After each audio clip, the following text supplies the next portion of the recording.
بسم الله الرحمن الرحيم. الحمد لله رب العالمين، والصلاة والسلام على أشرف الأنبياء والمرسلين، نبينا محمد وعلى آله وصحبه أجمعين. أما بعد، فالسلام عليكم ورحمة الله وبركاته.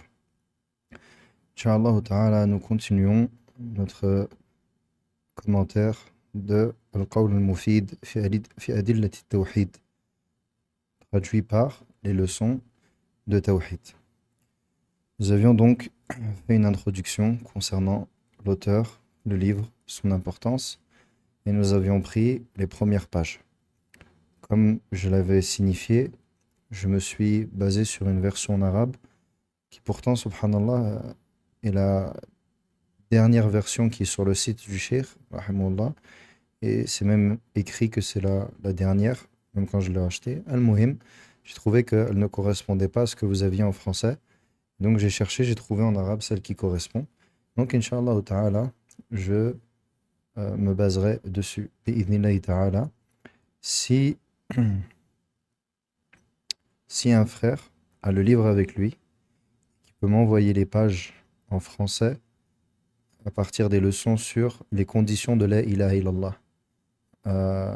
Les pages qui concernent toutes les conditions de la ilaha illallah.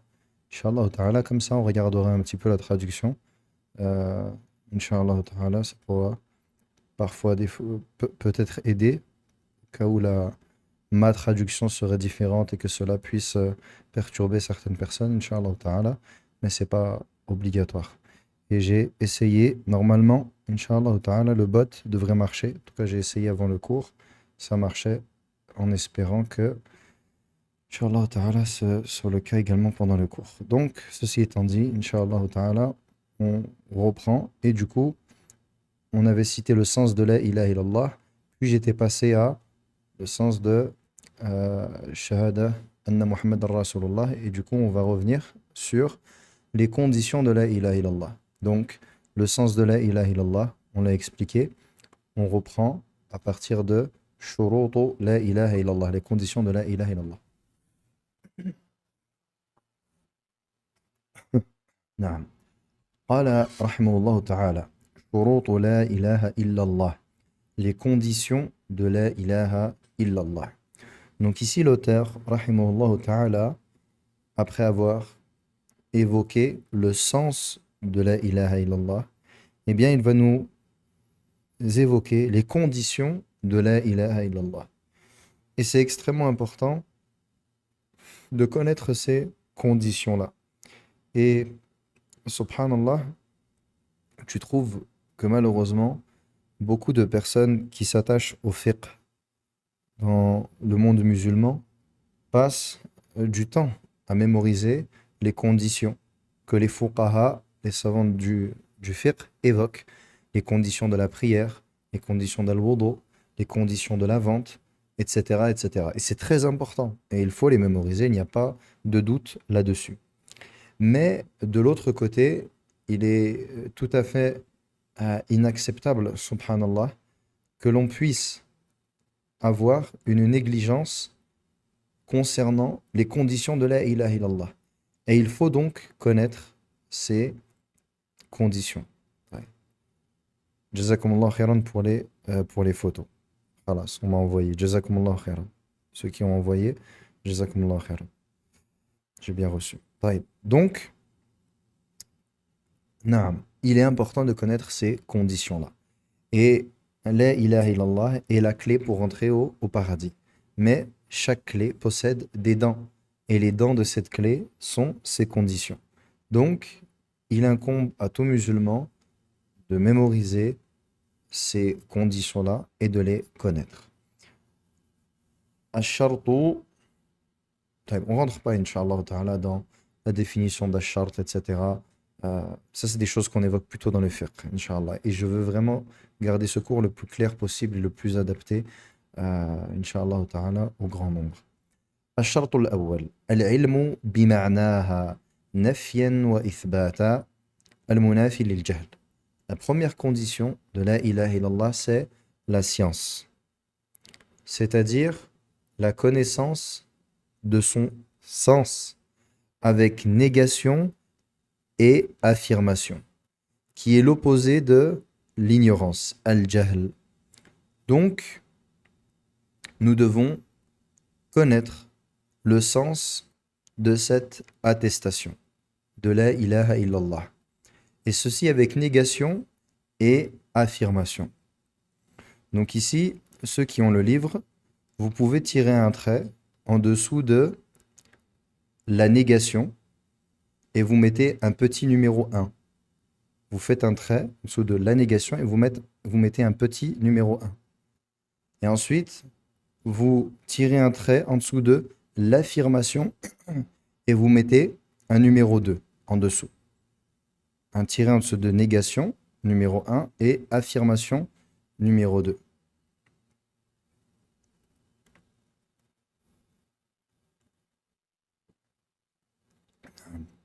Ensuite, il dit donc Al-Munafi lil-Jahl, qui s'oppose, qui nie, qui exclut l'ignorance.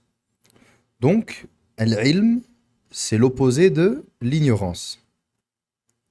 Celui donc qui ignore le sens de la ilaha illallah et qui prononce la ilaha illallah, eh bien, sa prononciation de la ilaha illallah ne lui est d'aucune utilité. Barakallahu fikum. Pourquoi? Car Allah Azza wa Jal dit Fa'alam annahu la ilaha illallah.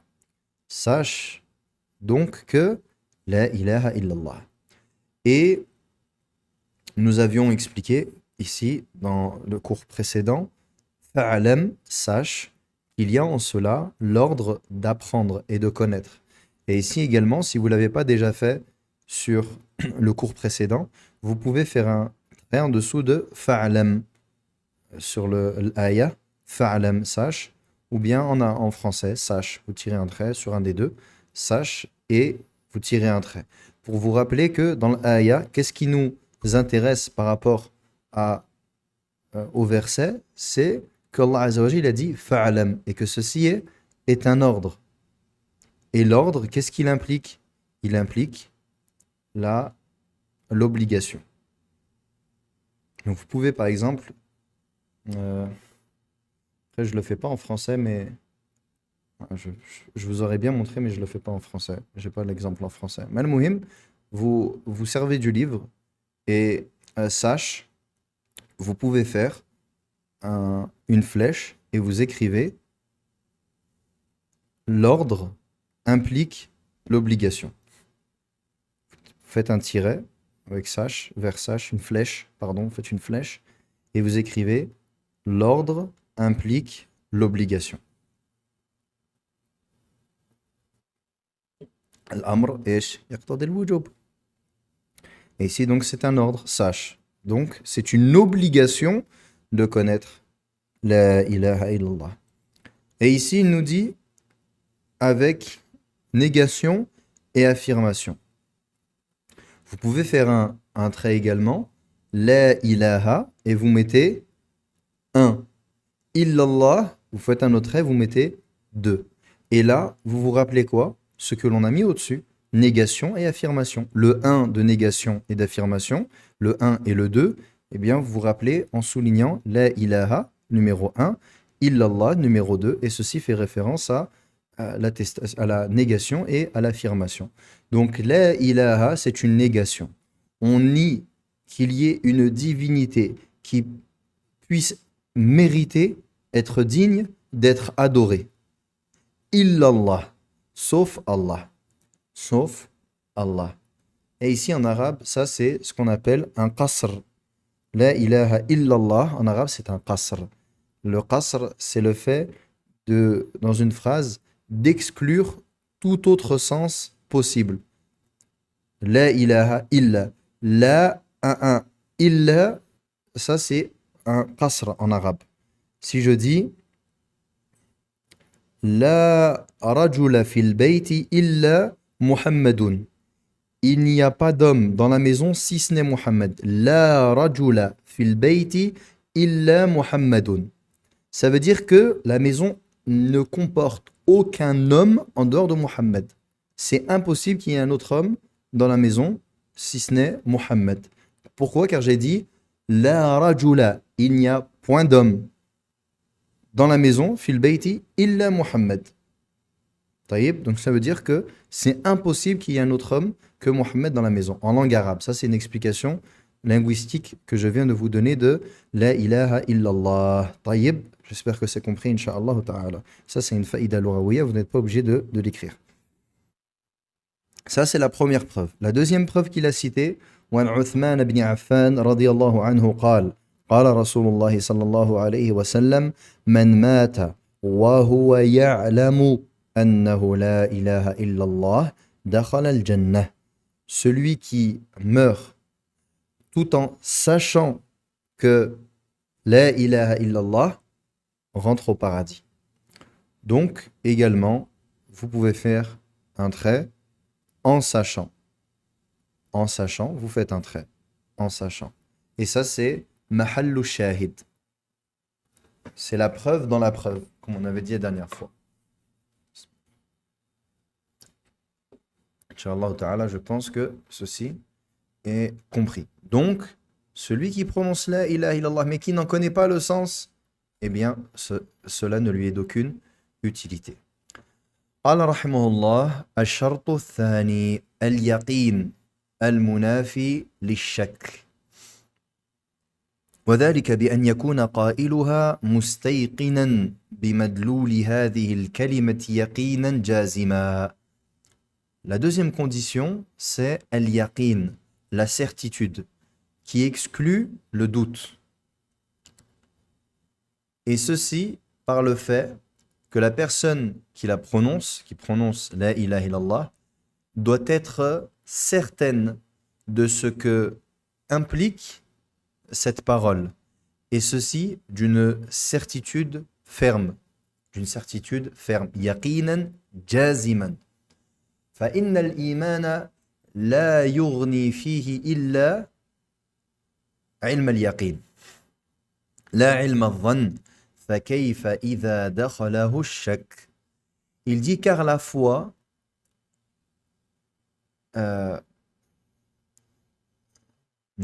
car la foi ne peut être complétée, ne peut être en vérité que par la connaissance de la certitude. Yani par la certitude, par l'yaqin, non pas par la connaissance du doute.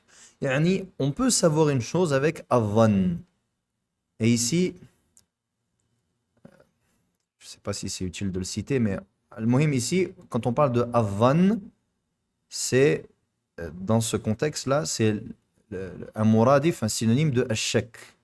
D'accord? Parce que les ulama, ils peuvent citer adhan, mais pour vouloir dire autre chose. Adhan, yani, ma yaghlibu ala adhan.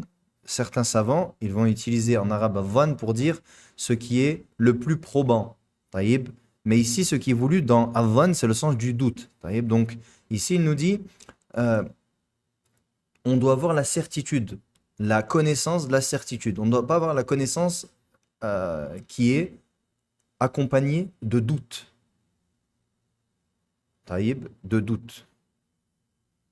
Et que dire alors si la personne, elle doute complètement? Yani, ilm al-dhann et al-shak. Ici, l'ilm al-dhann, c'est donc le fait que la personne, elle ait une part de doute. Et si la personne, elle doute complètement, c'est encore plus grave. Yani, la personne ne doit pas avoir de doute. Comment est-ce qu'ils ont traduit ça dans le livre? Les conjectures. Ils ont traduit ça par les conjectures. Car la seule science certaine et utile à la fois, car seule la science certaine est utile à la fois et non les conjectures. Et ensuite, je vais lire et ensuite je vais commenter parce qu'il y a plusieurs choses très importantes à citer par rapport à ça. قال الله تعالى إنما المؤمنون الذين آمنوا بالله ورسوله ثم لم يرتابوا وجاهدوا بأموالهم وأنفسهم في سبيل الله أولئك هم الصادقون. Dans le verset, dans le Hujurat, certes les croyants sont ceux qui ont cru en Allah en son messager, puis qui n'ont aucun doute et qui ont combattu avec leurs biens, leur propre personne dans le sentier d'Allah. Voilà les véridiques. Donc ici, dans l'ayah, Allah Ta'ala nous dit ثُمَّ لَمْ يَرْتَابُوا, puis qui n'ont point douté.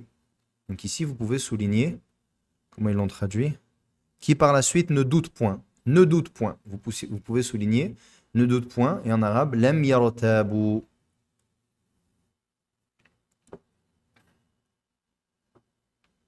Donc ça, c'est la preuve du Coran que le croyant est celui qui a cru en Allah, son messager, et qui n'a aucun doute. Et ici, on peut remarquer quoi? Que il y a également les actes. Qu'il y a également les actes et que les actes font partie de la foi. C'est pour cela qu'Allah Azza wa Jalla dit wajahadu, et qui ont combattu avec leurs biens et leur propre personne dans le sentier d'Allah. Ensuite, il dit قال رحمه الله فاشترط في صدق إيمانهم بالله ورسوله كونهم لم يرتابوا أي لم يشكوا فأما المرتاب فهو من المنافقين والعياذ بالله الذين قال الله تعالى فيهم إنما يستأذنك الذين لا يؤمنون بالله واليوم الآخر وارتابت قلوبهم فهم في ريبهم يترددون. Il a donc, subhanahu wa ta'ala, mis comme condition de la foi sincère en Allah et son messager le fait qu'ils ne doutent point, qu'ils n'ont point de doute. Et celui qui est une personne qui doute, alors c'est l'hypocrite. Wal'iyadu billah. Ce à propos de qui Allah a dit Innama yasta'dhinuka, et certes te demande la permission, ne te demande la permission, ou ceux qui te demandent la permission sont ceux qui ne croient pas en Allah, en le jour dernier, et dont leurs cœurs sont touchés de doute, dont les cœurs sont doutes, yani, et ils sont dans leur raïb, dans leur doute. Yani, ils sont dans leur doute. Ils ne font qu'hésiter dans leur incertitude, dans leur doute. Ici donc, on a une autre preuve qui nous montre que celui qui a ar-raïb, qui a le doute, qui est-il? C'est l'hypocrite, wal'iyadu billah. Car les hypocrites n'ont pas une foi qui est certaine. Ils n'ont pas l'yaqin. Ils n'ont pas al-yaqin. Et c'est pour cela qu'ils sont des hypocrites. وعن أبي هريرة رضي الله عنه قال قال رسول الله صلى الله عليه وسلم من لقيت من وراء هذا الحائط يشهد أن لا إله إلا الله مستيقنا بها قلبه فبشره بالجنة.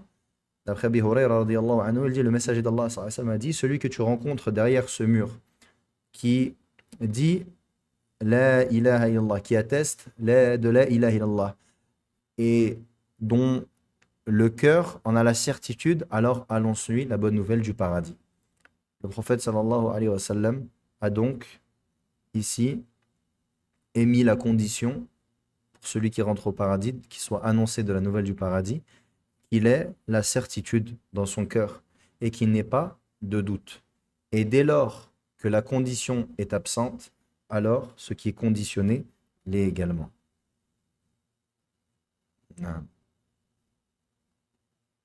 Ils disent, or si une condition n'est pas respectée, ce qui s'y rattache, ici l'entrée au paradis n'est pas accordée. Donc ça c'est la deuxième condition. Et ici il y a plusieurs choses à dire. Concernant l'opposé de al-yaqin.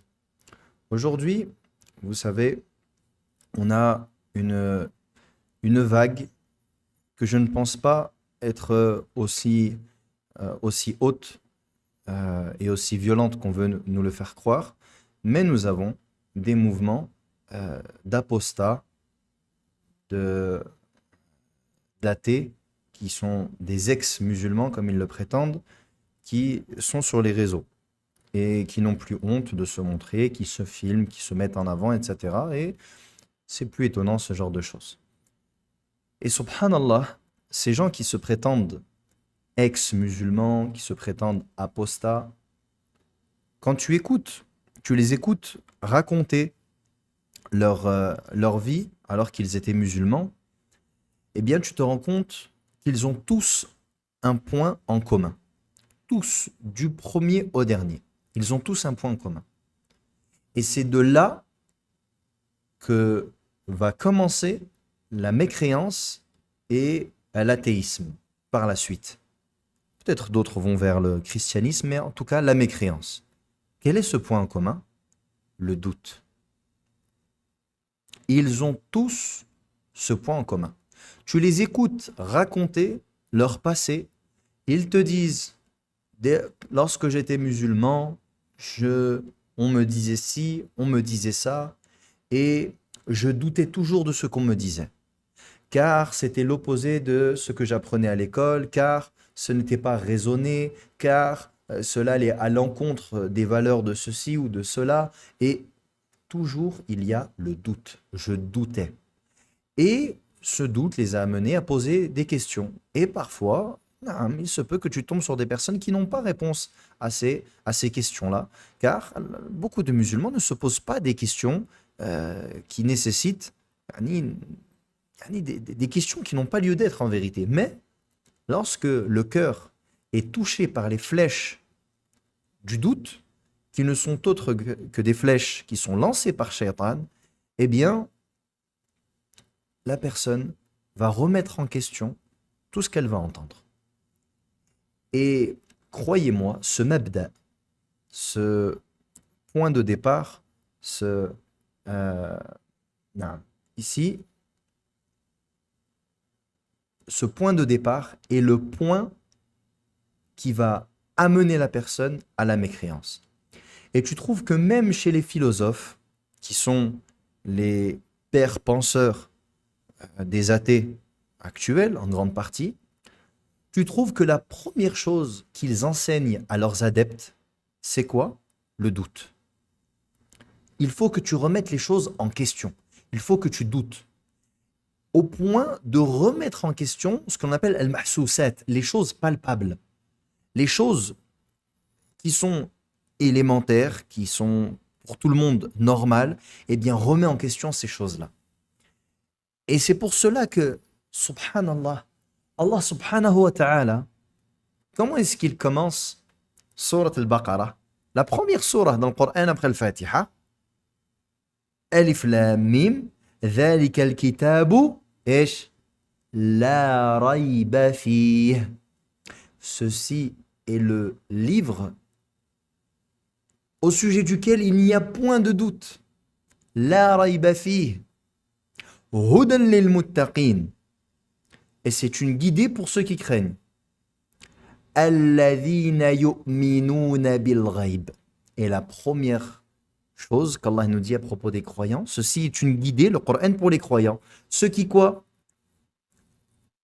Ceux qui croient en l'invisible. Subhanallah. Et eux, la première chose, imaginez-vous bien, s'ils remettent en question, si parmi leurs préceptes fondamentaux, il y a le fait de remettre en question al-mahsousat, les choses palpables, que dire alors des choses qui sont de l'ordre de l'invisible, ce qu'ils appellent la métaphysique, etc., etc. Donc prenez garde.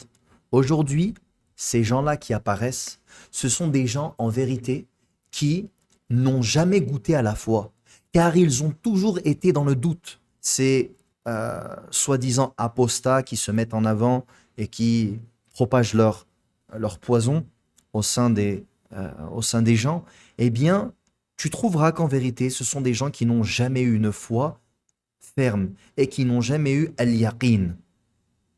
Car le point commun qu'ils ont tous, c'est le doute, al-shak. Et comme je l'ai dit, ça c'est le point de départ. Et c'est pour cela que Cheikh Abdurrahman al-Sa'di, rahimahullah ta'ala, dans son livre qui traite de l'athéisme, le premier point qu'il cite, c'est celui-ci. Et il rapporte une parole de Cheikh al-Islam, rahimahullah ta'ala, qui vient répondre justement à Aristote, et qui vient lui répondre par rapport à cet enseignement qui est de douter sur tout. Donc, c'est un point extrêmement important. Et c'est pour cela que celui qui s'arme de la croyance authentique et qui apprend sa religion correctement, de la bonne manière, bi'idhnillahi ta'ala, il aura un bouclier qui le protégera des flèches des ennemis. Et parmi les flèches les plus dangereuses de Shaitan contre le croyant, il y a les flèches du doute. Ensuite, la deuxième chose, deuxième point que j'aimerais citer qui est important concernant cette mas'ala de al-yaqin, ne confondez pas al-shak et al-waswas. Ne confondez pas al-shak et al-waswas. C'est deux choses qui sont différentes. Attention. Et le fait qu'une personne soit atteinte de wasawis, que ce soit à grande ou moindre échelle d'ailleurs, car en vérité, tout le monde est touché par wasawis al-shaytan, car cela fait partie des armes du diable, les insufflations du diable, al-wiswas, sachez que cela n'est pas al-shak. Le fait que tu sois touché par wasawis al-shaytan. Shaytan, il vient, il t'insuffle. Shaitan vient t'insuffler que, mais est-ce que tu es sûr? Comme dans le hadith. Shaitan, il vient l'un d'entre vous, il dit, telle chose a été créée comme ci, comme cela, comme ça. Allah a créé, taïb, et ensuite, tu viens poser la question, mais qui a créé Allah? Et ça, c'est quoi? C'est Shaitan. Et c'est pour cela que le prophète, sallam, il nous dit, il nous a appris de dire quoi? Amantu billah. Dis amantu billah. Dis j'ai cru en Allah. Khalas. Amantu billah. Tadfa'. Tu repousses les wasawis par Al-Iman, amantu billah, j'ai cru en Allah. Et c'est pour cela que, subhanallah, parmi la voix du prophète, alayhi salatu wassalam, qu'est-ce que l'on dit tous les matins et tous les soirs, parmi les adhkars du matin et du soir, raditu billahi rabba, wa bil islami dina, wa bi muhammadin sallallahu alayhi wa sallam rasula. Je suis satisfait d'Allah comme Seigneur, l'islam comme religion et Mohammed sallallahu alayhi wa sallam comme messager. Tu répètes cela 3 fois le matin et 3 fois le soir. Pourquoi est-ce que tu répètes cela? Raditu billahi rabba wa bil islami dina wa Muhammadin sallallahu alayhi wa sallam nabiyya. Pourquoi est-ce que tu répètes cela le matin et tu répètes cela le soir? Afin d'entretenir ta foi et afin que tu ne sois pas touché par ces doutes, par ces flèches. Et j'utilise volontairement ce terme de flèche car ce sont des flèches. Et ces flèches-là, si elles te touchent, tu vas être blessé. Mais Allah subhanahu wa ta'ala t'a donné, toi aussi, la possibilité de te protéger et d'attaquer. Et c'est pour cela que on apprend et qu'on enseigne, afin de se protéger et d'attaquer. Naam. Donc, ne confondez pas, barakallahu fikum. Et celui qui est touché par le wasawis, qu'il les repousse. Repousse cela. Ne te laisse pas avoir. Et au contraire, ça fait partie des signes de la foi. Min alamat al-iman. Comme un des sahabis qui s'est plaint au prophète alayhi salatu wassalam de cela. Et le prophète sallam lui a dit, ceci est l'iman. Ceci est la foi. Car si tu n'étais pas un croyant, Shaitan, il n'aurait que faire de toi. Taïb, j'espère que c'est compris, Inch'Allah ta'ala. Ce point-là, donc faites très attention, c'est très important, Inch'Allah ta'ala. قال رحمه الله الشرط الثالث القبول لما اقتضته هذه الكلمة بقلبه ولسانه المنافي للرد. La troisième condition, c'est l'acceptation de ce qu'implique cette parole, avec le cœur et la langue, ce qui exclut le rejet. قال الله تعالى إنهم كانوا إذا قيل لهم لا إله إلا الله يستكبرون ويقولون أئنا لتاركوا آلهتنا لشاعر مجنون. Allah subhanahu wa ta'ala nous dit dans la traduction, et certes, lorsqu'il leur était dit La ilaha illallah, ils s'enorgueillissaient. Ils étaient touchés par l'orgueil. Ils s'enflaient d'orgueil. Et ils disaient allons-nous délaisser nos divinités pour un poète fou? Donc ici, les mécréants, Allah subhanahu wa ta'ala nous rapporte que lorsqu'il aurait dit La ilaha illallah, yastakbirun, ils sont pris d'orgueil. Ils s'enflent d'orgueil. Et ils disent allons-nous délaisser notre divinité pour un poète fou? Et ici, الشاهد من الآية أئنا لتاركو آلهتنا. Allons-nous délaisser nos divinités? Et ça, c'est mahal al-shahid min al-aya. Donc vous pouvez souligner, allons-nous, ils ont traduit comme ça ou pas? Non. Allons-nous abandonner nos divinités? Vous pouvez souligner, allons-nous abandonner nos divinités? A'inna la tariku alihatina. Et ça nous prouve quoi, subhanallah? Ça nous prouve donc qu'ils ont rejeté ce qu'impliquait la ilaha illallah. Car ce qu'implique la ilaha illallah, c'est quoi, barakallahu fikum? C'est de délaisser, de délaisser. De délaisser donc tout ce qui est adoré en dehors d'Allah, tabaraka wa ta'ala. Et eux, donc, ils ont rejeté cela. Ils ont refusé cela. Donc, ils n'ont pas accepté ce qu'implique la ilaha illallah. Ça, c'est la première chose. La deuxième chose que l'on tire, c'est que ils avaient parfaitement compris le sens de la ilaha illallah. Subhanallah. Alors que, aujourd'hui, on a des personnes qui disent la ilaha illallah, mais qui ne mettent pas en pratique ce qu'implique la ilaha illallah. Et qui ne délaissent pas ce qui est adoré en dehors d'Allah Jalla wa ala. Subhanallah. Donc ça nous montre qu'ils avaient parfaitement compris le sens de la ilaha illallah. Aj'ala al-alihata ilahan wahida inna hadha la shay'un ujab. Qu'est-ce qu'ils ont dit également? Aj'ala al-aliha, ont-ils fait de l'adorer un seul et unique adoré? Aj'ala al-alihata ilahan wahida. Les kuffars, ils s'étonnent. Ils disent, est-ce qu'il a fait de l'adorer un seul adoré, un adoré unique? Et ils avaient donc parfaitement compris le sens de la ilaha illallah. Et c'est pour cela qu'ils ont délaissé le suivi de la ilaha illallah. Naam. وعن أبي موسى الأشعري رضي الله عنه قال قال رسول الله صلى الله عليه وسلم فذلك مثل من فقه في دين الله ونفعه ما بعثني الله به من الهدى والعلم فعلم وعلم ومثل من لم يرفع بذلك رأسا ولم يقبل هدى الله الذي أرسلت به أو الذي أرسلت به نعم رواه البخاري ومسلم. D'après Abi Moussa al-Ash'ari radiyallahu anhu, il nous dit, le messager d'Allah sallallahu alayhi wa sallam a dit, tel est l'exemple de celui qui est instruit dans la religion d'Allah et qui tire profit du message avec lequel Allah m'a envoyé. Ainsi, il apprend et enseigne. C'est l'image, la parabole aussi de celui qui se détourne de mon message en refusant la droiture d'Allah avec laquelle je suis envoyé. Ici, mahallu shahid, c'est walam yarfa' bidhalika ra'sa walam yaqbal, qui n'accepte pas. Ici, ils ont traduit comment? En refusant. Walam yaqbal, qui n'accepte pas.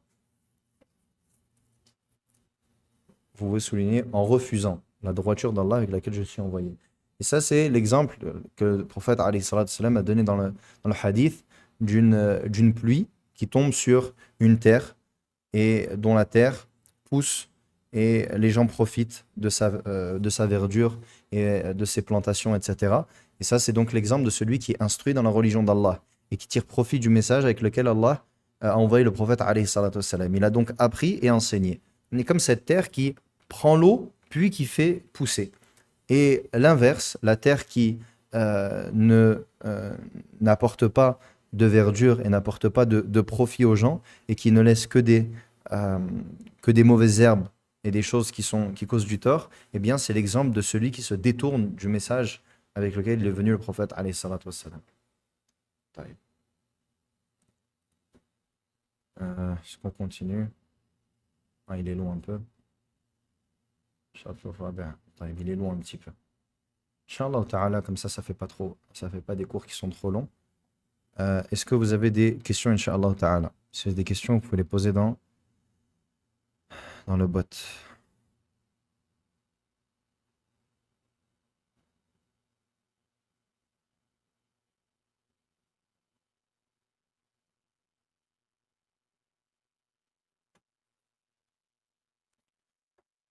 Astaghfirullah al-azim.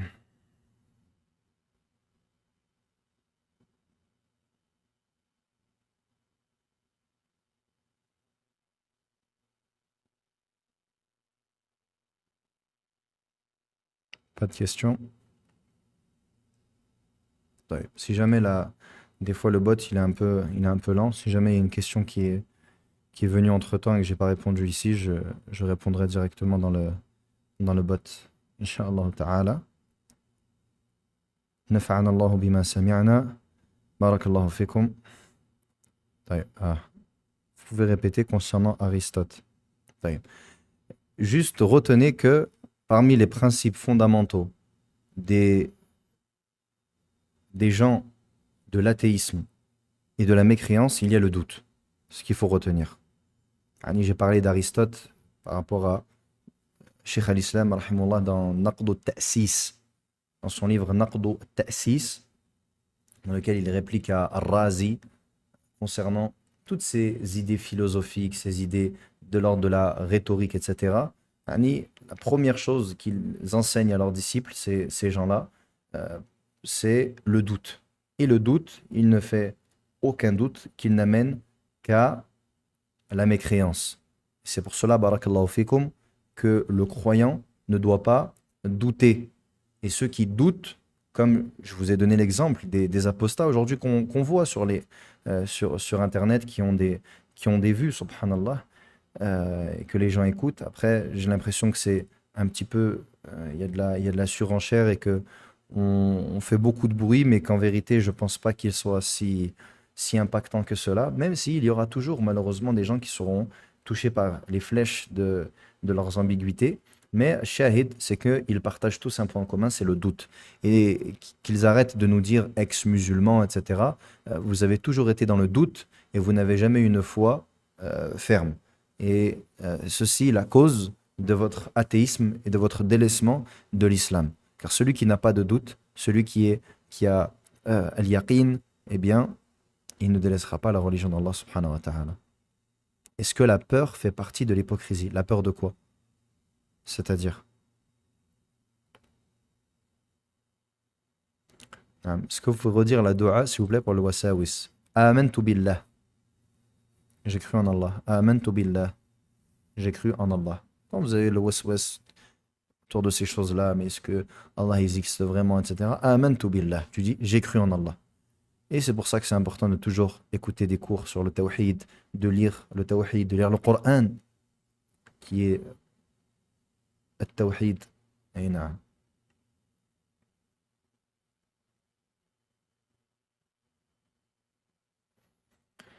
Astaghfirullah.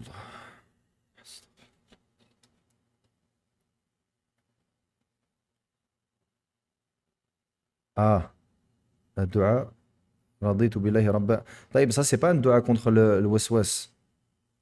Peut-être que la personne, c'est vrai, peut-être que la personne a parlé de raditu billahi rabba ou bil islam dina Muhammadin sallallahu alayhi wa sallam nabiyya. Ça, c'est pas un dua contre le waswas, c'est le dua du matin et du soir. Afkar al-sabah ou al-masa. Mais ça fait partie des asbab, subhanallah, pour repousser ces choses-là. Car euh, tu, euh, tu vas renouveler sans cesse ta foi. Tu renouvelles sans cesse ta foi. Même après la salah. Astaghfirullah, astaghfirullah, astaghfirullah, Allahumma anta salam wa minka salam, tabarak tayyad al-jalali wal ikram. Après, qu'est-ce que tu dis? La ilaha illallah wahdahu la sharika lah, lahul mulk wa lahul hamdu ala kulli shay'in qadir. La hawla wa la quwwata illa billah, wa la na'budu illa iyyah, etc. C'est que du tawhid, subhanallah. Tu te rappelles toujours de la ilaha illallah. Pourquoi dans ta shahud? Ashhadu an la ilaha illallah wa ashhadu anna Muhammadan abduhu wa rasuluh. Pourquoi dans ta shahud tu répètes toujours ash-shahadatayn? Pourquoi est-ce que tu les répètes toujours? Al-adhan. Ashhadu an la ilaha illallah, ashhadu an la ilaha illallah, ashhadu anna Muhammadan rasulullah, ashhadu anna Muhammadan rasulullah. Pourquoi l'iqama, est-ce que tu répètes encore shahadatayn? Pourquoi est-ce qu'on répète toujours shahadatayn? Justement, pour que le musulman il ait al-yaqin. Mais il faut méditer sur ces choses-là. Il ne faut pas que ce soit robotique. Salam alaikum, tu as dit tout à l'heure de ne pas confondre al-waswas et al-shak. Je n'ai pas compris le mot. Naam, j'ai dit al-waswas, il faut faire la différence. Certaines personnes, et ça souvent les personnes qui comprennent De cette manière, c'est des personnes qui sont touchées de waswas. Certaines personnes, quand tu commences à parler de toutes les masaïl qui tournent autour du doute, subhanallah, ils commencent à se sentir mal. Et en fait, c'est le waswas qui se réveille. Dès qu'on commence à parler de fiqh, on commence à parler de doute, celui qui doute dans ses ablutions, celui qui doute dans sa prière, celui qui doute dans sa foi. Dès qu'on parle du doute, les gens qui ont le waswas, ils s'emballent. Et souvent, ils vont commencer même à remettre en question leur foi. Et ils vont se dire, mais je crois que je suis pas. Wallah, combien de fois j'ai reçu des questions des frères qui disent, Wallahi, tel jour, j'ai eu telle chose, je crois qu'en fait, je ne suis pas musulman parce que. La ilaha illallah. Ya akhi, doucement. Reprends tes esprits. Reprends tes esprits. Amantu billah. Tu es croyant. Wallah, il y a des gens, subhanallah, combien de fois, des gens, ils se mettent à douter de leur propre islam. Oui, mais en fait, quand j'étais jeune, je ne connaissais pas trop et du coup, je suis revenu vers Allah quand j'étais musulman, mais je disais Ash-Shahada, mais quand je disais Ash-Shahada, je ne comprenais pas vraiment ce que ça voulait dire. Donc, est-ce que je suis vraiment musulman? La ilaha illallah. Ya akhi, doucement. Amantu billah. J'ai cru en Allah. Khalas. Donc, al-waswas, ce n'est pas ash-shak. Ash-shak, c'est le fait que tu doutes de la véracité de la religion d'Allah tabaraka wa ta'ala, ou que tu doutes d'une des choses fondamentales de la religion, que tu doutes d'un des piliers de la foi, que tu doutes de la véracité d'un des piliers de l'islam. C'est ça le doute, ash-shak. Taïb, ash-shak, c'est pas le waswas. Le waswas, tout le monde est touché par le waswas à une certaine échelle. Mais ça fait partie des armes de shaitan. Donc faites bien attention. Et je fais exprès de citer ça parce que je sais qu'il y a des personnes, beaucoup de personnes qui sont touchées par cela. Et Allah al-Musta'an.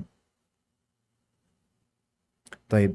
Comment faire pour que la sincérité pour Allah soit une sincérité qu'en nous, de sorte à ce que ce soit naturel? Est-ce possible? Ça, Inch'Allah Ta'ala, on en parlera quand on va parler, Inch'Allah Ta'ala, de Ash-Shart As-Sadis, la sixième condition qui est Al-Ikhlas. La sixième condition qui est Al-Ikhlas. Inch'Allah Ta'ala, on en parlera à ce moment-là de comment est-ce qu'on est sincère.